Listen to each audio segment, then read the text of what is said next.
أهلا بيكم في فتفوتة جديدة من فتافيت الرعب. وفتفوتة النهاردة للكاتب رمضان مصطفى. اتأخرت ليه؟ المفاتيح لسه في جيبي، والشبشب قدام البيت، وحتى ريحة القهوة لسه مالية المطبخ. الكلام ده كنت بقوله لنفسي وأنا بلف في الشقة اللي بقت مهجورة بقالها سنين. كل حاجة زي ما هي في مكانها ما اتغيرتش، بس التراب هو اللي غطى كل الذكريات. ودخلت أوضة النوم وبهدوء وقفت مكاني. مراتي كانت قاعدة قدام التسريح، قاعدة وظهرها ليا، بتسرح في شعرها بالراحة كأن الوقت ما بيعديش عليها.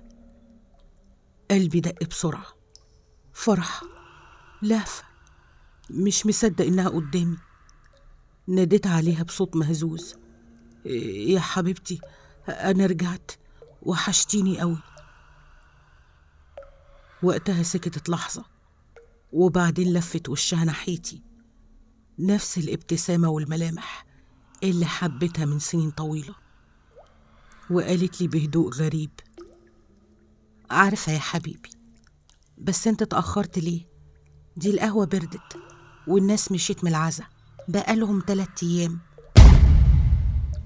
الكلام وقع عليا تقيل، مش فاهم هي تقصد ايه بالظبط. وببص ورايا ببطء وخوف، لقيت صورتي متعلقة على الباب، وفي ركنها شريطة سودة. وساعتها بس فهمت إن أنا اللي ما جيتش متأخر، أنا اللي مرجعش أصلا، أنا ميت.